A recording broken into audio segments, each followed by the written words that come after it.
De nada. Ahora sí se está poniendo esto chido. ¿Sí? El semestre pasado también se puso chido. Pero el semestre pasado no entendía. Esa es la diferencia. Bueno.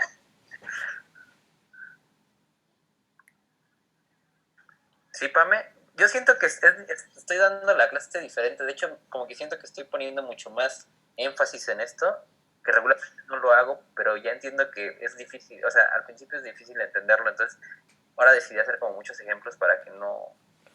Y de todas maneras van a tener dudas, estoy casi seguro de eso, pero bueno, por lo menos ya tienen más ejemplos en los cuales basarse. Sí, profe, como que el semestre pasado nos la aventó más a la brava. Porque justo estos ejercicios el semestre pasado tuve muchos problemas para entenderlos y fue justo cuando cuando no fue, pero ahora está quedando súper claro. Bueno, es que es diferente la circunstancia, la cuarentena y así me hace ser más buena onda. Entonces éramos tomando, ay, gracias. Sale. Entonces 7, asociatividad. Asociatividad de los escalares. Bueno, no lo voy a poner todo. Asociatividad de escalares, ¿no? Y la asociatividad de los escalares, ¿cómo sería? Bueno, ahora yo tengo, digamos, dos escalares. Vamos a ponerle C. Bueno, vamos a cambiarle. Vamos a poner alfa y beta, nada más para que se vea más pro. ¿Vale? Tenemos dos escalares. Y la pregunta es que si yo primero multiplico los dos escalares entre ellos, ¿será lo mismo que primero multiplicar alfa y luego beta y luego es el polinomio? Esa es la pregunta. ¿Será lo mismo? Sí, ¿no? Porque de este lado nos va a quedar alfa, beta multiplicado por AI, x a la i. Y del otro lado nos va a quedar primero alfa multiplicado por la suma de beta de i x a la i, beta a i x a la i, ¿sale? Y luego, pues tendríamos que es la suma desde alfa, beta, a i, x, y. Y la pregunta es si estos dos son iguales, y la respuesta es que sí, ¿no? Son igualitos. El alfa y el beta están adentro, entonces palomita. ¿Vale? Número 8. La distributividad con escalares, ¿será? O sea, quiere decir que si yo tengo alfa más beta, dos escalares multiplicados por un polinomio, hay x, y. La pregunta es que si esto será igual a alfa de la suma del polinomio a i, x, y, más la suma de beta a i, x, y. ¿Sale? Esa es la pregunta. ¿Serán iguales las dos cosas? Sí. Sí, ¿no? ¿Por qué? Porque de este lado primero lo sumo y la suma nos va a quedar alfa. Nos va a quedar la suma de alfa más... bueno, lo voy a hacer así. Primero hay que multiplicarlos. Entonces nos va a quedar la suma de alfa de AI, x elevado a la i, más la suma de beta a i elevado a x a la i. Y del lado izquierdo lo primero que voy a hacer es que es la suma, es el producto escalar, entonces nos va a quedar alfa más beta de AI, x, y. ¿Sale? Y luego hago la suma del lado derecho, y la suma del lado derecho me queda la suma de alfa a i más beta a i, que es todo esto es el coeficiente, ¿no? Es la suma de este con este, multiplicado por x, y. ¿Sale? Y del lado derecho, pues si quieren, hacen la propiedad distributiva de los reales y nos va a quedar alfa a i más beta a i. Todo esto como el coeficiente multiplicado por x a la i, ¿no? La pregunta es, ¿nos quedó lo mismo de ambos lados? Son lo mismo, ¿no? Entonces, palomita. Sí. Número 9. Distributividad con los vectores. O sea, si yo tengo un alfa y tengo un AI, x a la i, más la suma de un BI, x a la i, será igual que si yo tengo alfa por la suma de AI X a la I más alfa por la suma de beta I de BI X a la I. Esa es la pregunta, ¿vale? Bueno, pues a ver, ¿qué hacemos? Del lado derecho, lo primero que tendríamos que hacer sería los productos escalares. Entonces nos quedaría alfa AI XI más la suma de alfa BI XI, ¿sale? Y del lado izquierdo, pues primero va la suma de los polinomios. Entonces la suma de los polinomios sería AI más BI, todo esto por XI, ¿sale? Y luego, del lado derecho, tendríamos la suma de dos polinomios y la suma de los dos polinomios nos quedaría como alfa AI más alfa BI multiplicado todo esto por XI. Y del lado izquierdo nos quedaría, pues, la multiplicación escalar sería alfa por AI más BI, todo esto multiplicado por XI, ¿no? Aquí vamos. Ahora la pregunta es, ¿las dos últimas igualdades son lo mismo, sí o no? ¿Esta de aquí es igual a esta de acá? Pues sí, porque ya Sí, nada más es hay lo que mismo. multiplicar alfa por este y alfa por este y nos queda esto y ya terminamos, ¿no? Entonces palomita. ¿Y la décima propiedad, qué onda? ¿También se cumple? 1 Sí. por cualquier Sí. escalar, pues va a ser AI, X a la I, esto pues va a ser nada más que alfa AI, X a la I, ¿no? O sea, en realidad el 1 nunca le hace nada a ningún escalar, palomita, ¿sale? Entonces, en otras palabras, los polinomios de grado n son un espacio vectorial.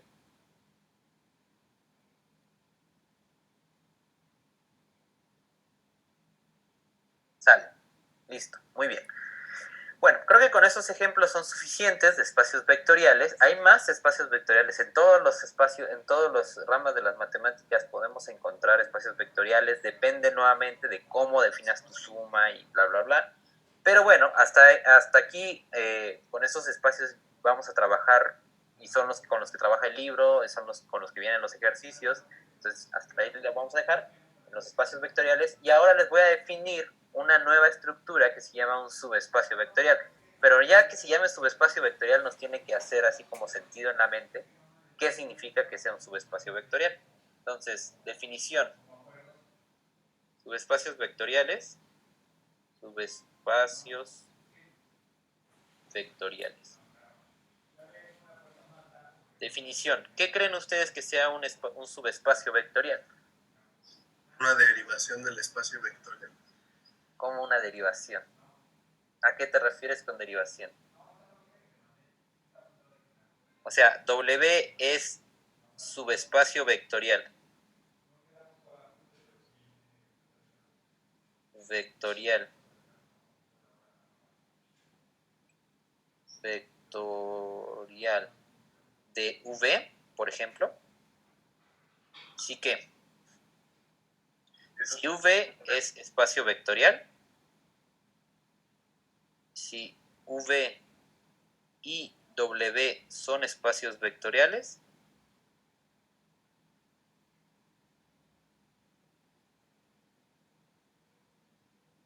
¿y qué creen? Pues que W va a estar contenido en V. ¿Sí? O sea, básicamente es el hijo de V. W es un hijito de V, o sea, vamos a decirle un subespacio vectorial. Si es un espacio vectorial W por sí mismo, o sea, él solito es un espacio vectorial, pero pertenece a un espacio vectorial más grande. ¿Dónde tenemos un ejemplo de esto? Pues aquí, en el dibujito de los polinomios, justamente, exactamente. Aquí tenemos, por ejemplo, cada uno de estos dijimos era un espacio vectorial por separado. P0 es un espacio vectorial, P1 es un espacio vectorial, P2 es un espacio vectorial. Cada uno de estas órbitas es un espacio vectorial. Pero si yo te digo, oye, P0 es un subespacio vectorial de P2, ¿sí? ¿Por qué? Porque P0 por él solito es un espacio vectorial, por él solito. Pero resulta ser que él pertenece a un espacio vectorial más grande. ¿A quién? Al espacio vectorial de P2. Ah, oye, pero P2 es un subespacio vectorial de P3, ¿no? Sí, exactamente. Entonces, cada uno de las, digamos, de los grados menores van a ser subespacios vectoriales de los grados mayores en este ejemplo. ¿Sí queda claro? Entonces, como primer ejemplo que tenemos de subespacios vectoriales son ejemplos.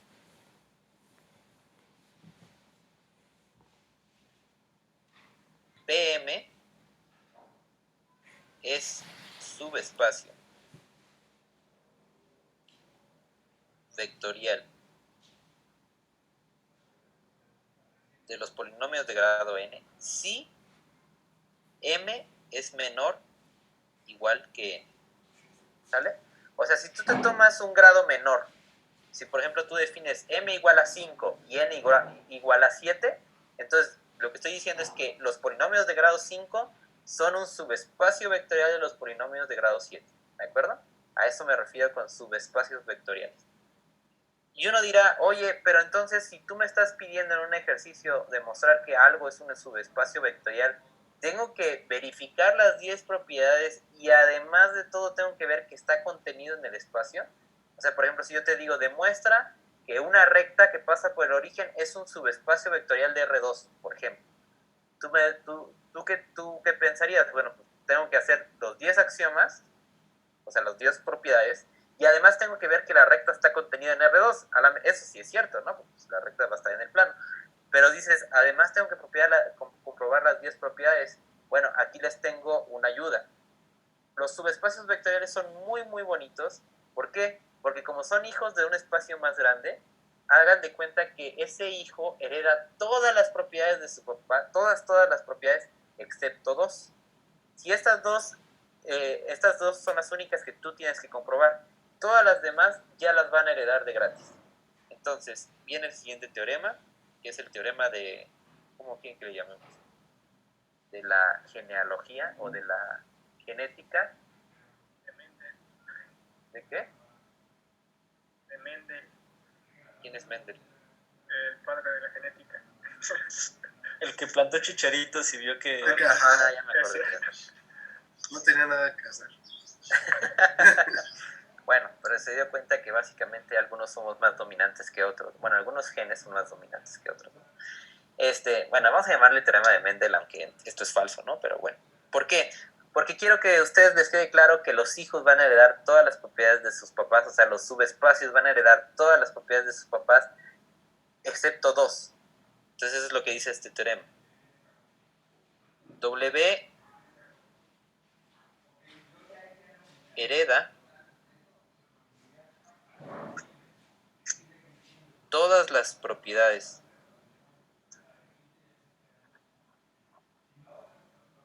de todas las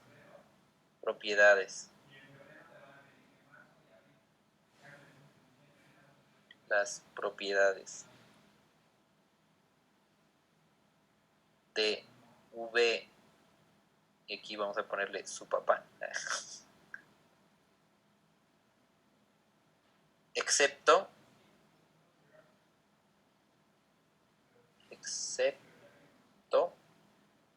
las dos cerraduras.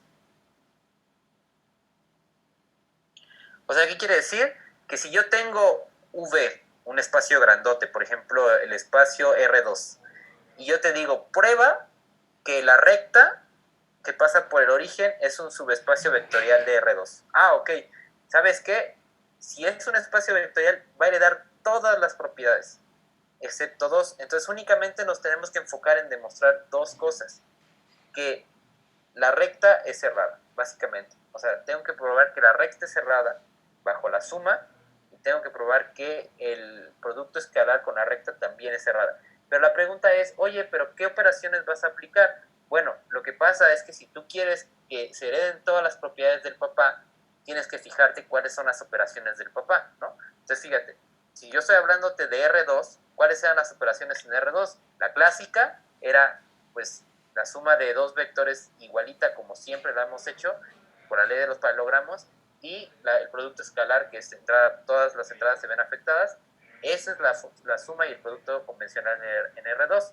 Si tú quieres tomar las propiedades del papá para probar que una recta es un subespacio vectorial de R2, pues lo que vamos a tener que hacer es heredar o vamos a tener que usar las mismas operaciones que aplicamos en R2 a la recta, ¿de acuerdo? Entonces, Va un ejemplo.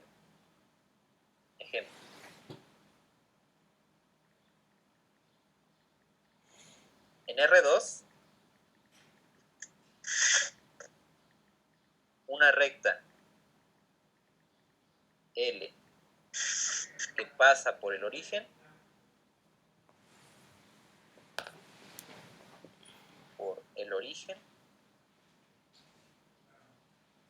es un subespacio vectorial.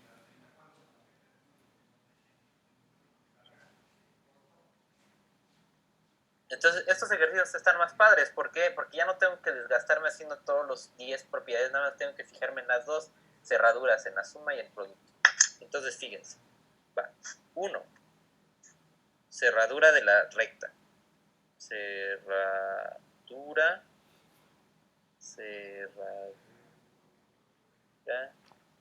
de L bajo las operaciones de R2. Operaciones de R2. ¿Sale? Esa es la pregunta. Entonces, a ver, ¿cómo se ve una recta que pasa por el origen? Ya vimos que ponerla de la forma punto pendiente no conviene porque estaríamos excluyendo a una recta, que sería la vertical, y en este caso la vertical sí es importante que esté aquí. ¿Por qué? Porque estoy diciendo que todas las rectas que pasan por el origen son espacios vectoriales, incluyendo a la vertical. Entonces, pues, ¿qué les parece? Mejor ponemos la ecuación de la recta general, que es, pues, bueno, vectorial, que sería alfa, van a ser los puntos X, Y, de tal manera que se ven como alfa multiplicados por director A, B. Así se ven las ecuaciones de la recta, ¿sí o no? Entonces, la pregunta es, si yo me tomo dos elementos de la recta, o sea, cualquiera dos puntos de la recta, la pregunta es que si ese va a caer en la misma recta. ¿Ustedes qué creen? A ver, voy a hacer un dibujo para que nos quede claro. Supongamos que tenemos esta recta de aquí, este es L. La pregunta es, L es un subespacio vectorial de R2, ¿cómo es eso? Si yo me tomo un punto aquí, en L, y me tomo este otro punto, digamos este es el punto P1 y este es el punto P2. La pregunta es, cuando yo sumo el punto P1 con el punto P2, ¿vuelve a caer en la misma recta o se sale de la recta? Se sale Sí, de la recta. A ver, la ley de los paralelogramos, ¿qué nos dice? Pues nos dice, ¿sabes qué? Forma un paralelogramo entre estos dos puntos, te fijas en el otro vértice y ahí va a caer la respuesta. Pero como estos dos puntos están alineados, ¿qué creen que vaya a pasar? Pues la respuesta va a estar por acá. ¿Sí o no? Porque Sí. es como el paralelogramo lo juntas en una sola recta, entonces la respuesta va a estar aquí. ¿Y qué va a pasar? Pues la respuesta siempre va a estar sobre la misma recta azul, ¿no? Ahora, en el dibujito así se ve claro. ¿Cómo probamos matemáticamente, o sea, con operaciones, cómo probamos que siempre va a caer dentro de la recta? Pues fíjate, mira. Tómate dos puntos en la recta. Entonces, sean P1 y P2 puntos en la recta de L. O sea, en este caso estoy tomando dos puntos en la recta L. Pero ¿cómo se ven esos puntos? Mira, P1 tiene que ser de la forma alfa 1 A, B. O sea, ¿qué quiere decir? Quiere decir que este punto tiene que ser de esta forma porque está en la recta azul. Pero ¿cómo son los puntos que están ahí? Mira, son los puntos de la forma X, Y, de tal manera que se ven como alfa multiplicados por A, B para algún alfa, ¿sí o no? Para algún alfa en los reales. Como yo ya fijé este puntito, pues eso quiere decir que ya para ese alfa 1 yo ya llegué a él. No sé si queda clara esa parte. O sea, imagínate que esta es la recta identidad. Si L es la recta identidad, ¿cómo se ve su ecuación de recta? Pues se ven como los puntos X, Y, de tal manera que van a ser todos los alfas en 1,1. ¿Sí queda claro? Esa es la ecuación de la recta identidad. Ahora yo lo que digo es, tómate dos puntos dentro de L. Y lo que vamos a hacer es que la suma de esos dos puntos vuelva a caer en L. ¿Y cómo son los dos puntos? Como yo los estoy tomando arbitrarios, pues yo digo que tienen que ser de la forma P1, tiene que ser de la forma 1,1 multiplicado por algún número. ¿Por quién? pues no sé, por el que sea, le voy a llamar alfa 1. Por ejemplo, puede ser 2, puede ser 3. Si yo te digo, ¿sabes qué? Mi P1 quiero que valga 2,2, ¿cuánto tiene que valer alfa 1? 2. 2. Si yo digo que quiero el punto 5,5, ¿cuánto tiene que valer alfa? Pues tiene que valer 5. Entonces, lo que estoy diciendo es que como yo me tomo dos puntos cualesquiera, pues entonces P1 tiene que ser de la forma A, B multiplicado por un alfa 1, o sea, por algún valor, ¿sí? Y luego tenemos P2. ¿Cómo tiene que ser P2? Pues P2 tiene que también tener de la forma alfa 2 para algún alfa, pero con la misma dirección A, B, ¿sí o no? Ahora la pregunta es, ¿qué pasa cuando yo sumo el punto P1 con el punto P2? Pues va a ser sumar alfa 1 A, B más alfa 2 A, B. ¿Y esto qué? ¿A esto qué es igual? Ah, mira, pues esto es igual en realidad a tener alfa 1 más alfa 2 multiplicado por A, B, ¿sí o no? Sí. Pero esto de aquí, ¿qué es? ¿Esto sigue estando en la recta o ya no está en la recta? Pues mira, va en la dirección A, B y está multiplicado por un escalar, ¿sí? Efectivamente, sigue estando en la recta. Si alfa 1 hubiera sido, por ejemplo, aquí nuestro ejemplito, aquí en el ejemplo azul, si yo tomo, por ejemplo, el punto P1 igual a 5,5 y el punto P2 igual a 10,10, ¿cuánto es el resultado de la suma? 15,15. 15,15. Pregunta, ¿el 15,15 sigue estando en la recta o ya se salió? Sigue estando en la recta. En la recta, ¿por qué? Porque todavía puedo encontrar un alfa en el cual yo pueda expresar esto. ¿Quién es el alfa? Pues en este caso el alfa es la suma del alfa de aquí con la suma del alfa de acá, ¿sí o no? ¿Qué es lo que estoy diciendo? Mira, ¿quieres saber si está en la recta? Sí está en la recta, ¿por qué? Porque tiene la forma de la recta y además te puedo decir exactamente quién es el alfa. El alfa es alfa 1 más alfa 2. ¿Ya? ¿Sale? Entonces, ¿es cerrado? Sí, es cerrado bajo la suma, palomito. Ahora, segunda cerradura, la del producto. Tómense un punto en P1 en la recta. La pregunta es, si yo multiplico ese punto P1, ¿sigue estando en la recta? Esa respuesta es más o menos, de hecho es más clara. ¿Por qué? ¿Qué pasa si tú tomas un punto y lo multiplicas por una escala en R2? Pues ya habíamos visto que puede ser que se alargue, puede ser que se achique o puede ser que se voltee. Pero en todos los casos siempre va a estar ¿dónde? En la misma recta. En la misma recta. O sea, básicamente lo que estoy diciendo es, si yo tengo P1 aquí y a P1 lo decido multiplicar por 2, ¿a dónde va a llegar? Ah, pues acá va a llegar, va a ser 2 veces P1. Y si yo lo multiplico por 3, pues va a ser aquí 3 veces P1. Y si yo lo multiplico por un medio, pues va a ser un medio de P1. ¿Sí? Pero siempre va a caer ¿en dónde? En la misma recta azul. Entonces no se está saliendo, está cayendo dentro a fuerzas. Entonces, ¿cómo lo probamos? Pues mira, fíjate, digamos que P1 como está en la recta es alfa 1 de A, B, ¿no? Esa es la ecuación.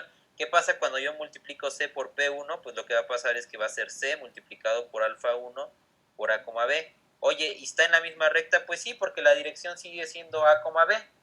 ¿Y cuál es tu alfa? Pues tu alfa es todo esto, es C por alfa 1. Y ya. Entonces sí es cerrado. Como es cerrado bajo la suma y bajo el producto, entonces es un subespacio vectorial. Todas las rectas que pasan por el origen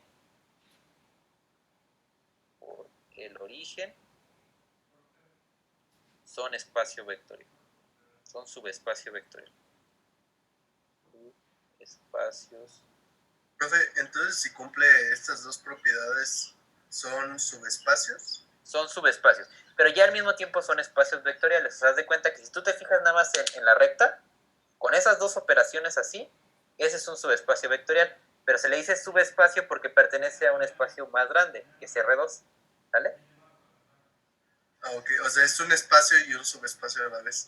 Exactamente. Ahora tú me dirás, oye, pero si es subespacio, tiene que cumplir los otros 8 axiomas. Sí, sí los cumple. Y Sí, los podemos demostrar todos.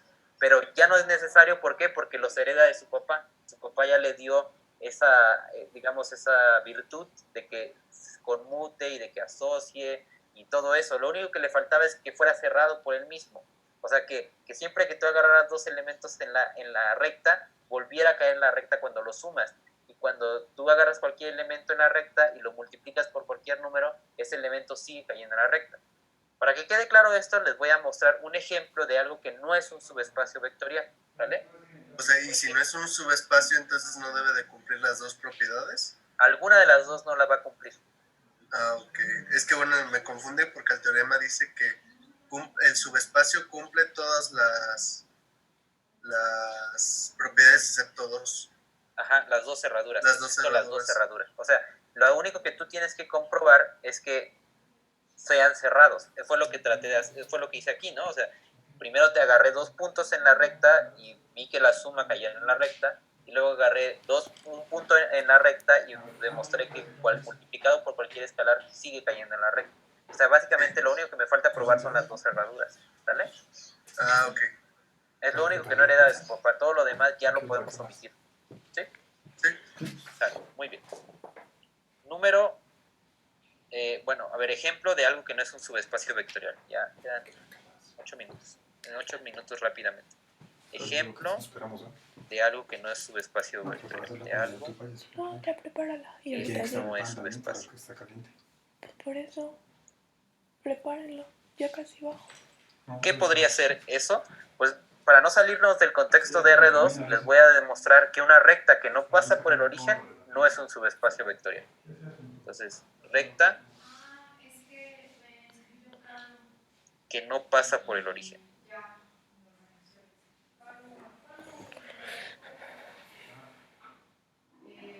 ¿Sale? O sea, una recta que no pase por el origen no es un subespacio vectorial, y ahí viene la prueba.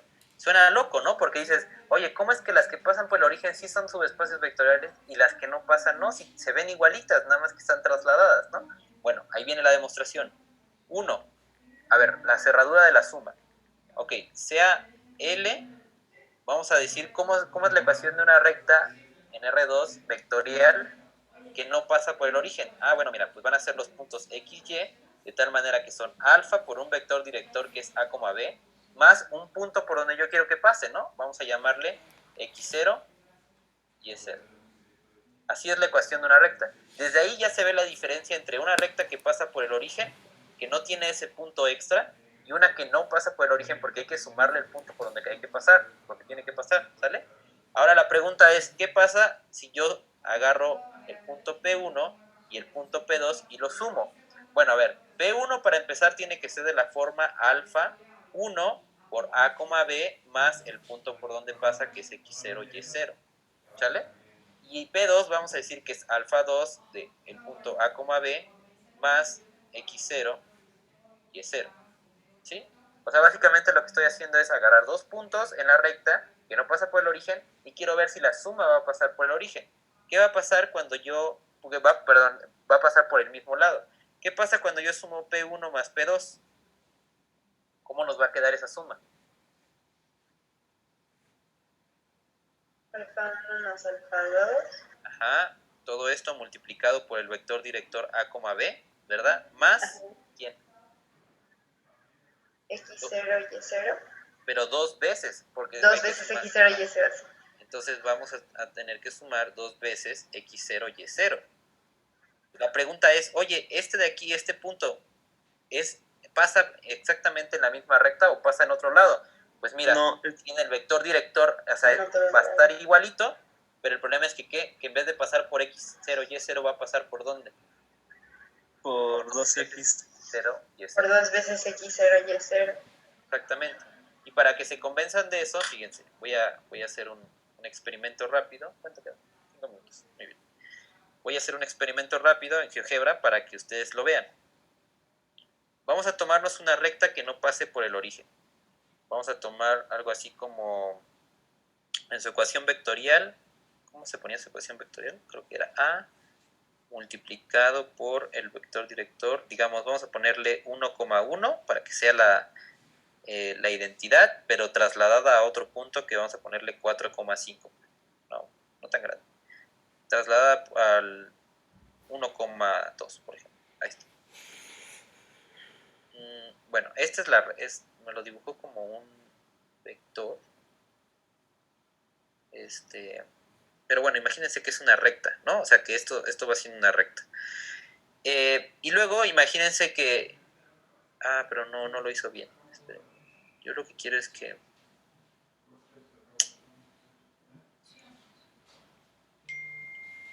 Bueno, si quieren, entonces, para no pelearme, lo voy a poner con su forma, punto pendiente. Lo voy a poner y igual a... a lo mejor así, creo que así se ponía x, y igual a... creo que le podemos poner alfa.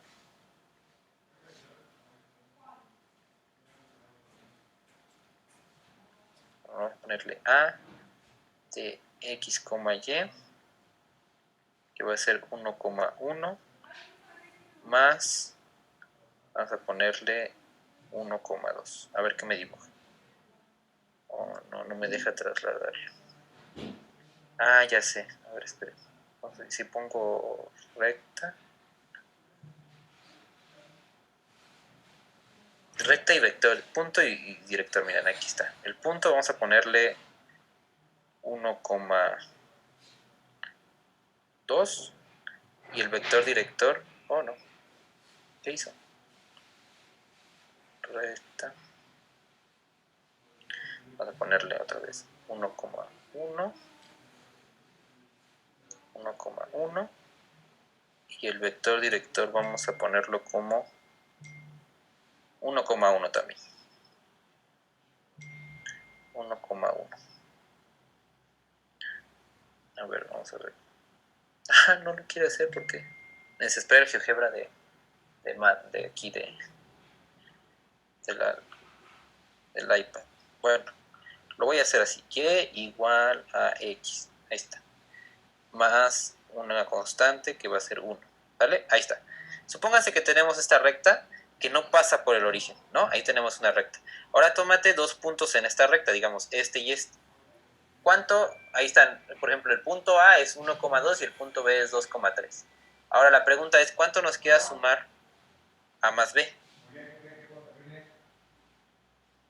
Pues mira, es que... 3,5, ¿no? Ajá. El resultado sería 3,5. Y ese punto C, si se dan cuenta, ya no está en la recta. Se salió, se fue para acá. ¿Sí? Aquí vino a dar. Entonces, ¿qué es lo que está pasando? Lo que está pasando es que no es cerrada la suma. O sea, si yo me tomo dos elementos en la recta que no pasa por el origen, resulta ser que a la hora de sumarlos, ¡boom!, se sale. ¿Sí? Se sale de la recta, ya no está. Oye, ¿y qué pasa si yo me tomo el elemento A, por ejemplo, nada más, y ahora lo multiplico por cualquier escalar, por ejemplo, por 5? ¿Cuánto nos queda A por 5? Pues nos va a quedar 5,10, ¿estamos de acuerdo? ¿Y 5,10 dónde está? 5,10 está hasta acá arriba. Se salió de la recta también. ¿Y eso tiene sentido? Pues sí, porque en realidad esta de aquí, cuando tú multiplicas A por 5, recuerden que lo que hace se infla, se desinfla, pero ¿con respecto a quién? Con respecto al origen, ¿sí o no? O sea, en realidad lo que estoy diciendo es que estos dos puntos son colineales y pasan por el origen. ¿Sí? ¿Por qué? Porque recuerden que lo que estoy haciendo es inflar A 5 veces y llego a D, pero sobre una recta que pasa por el origen, no sobre una recta que no pasa por el origen. ¿Sí? ¿Queda claro? Por eso es que una recta que no pasa por el origen no puede ser un subespacio vectorial. ¿Vale? ¿Dudas? No. Bien. Bueno, pues entonces nos vemos el lunes.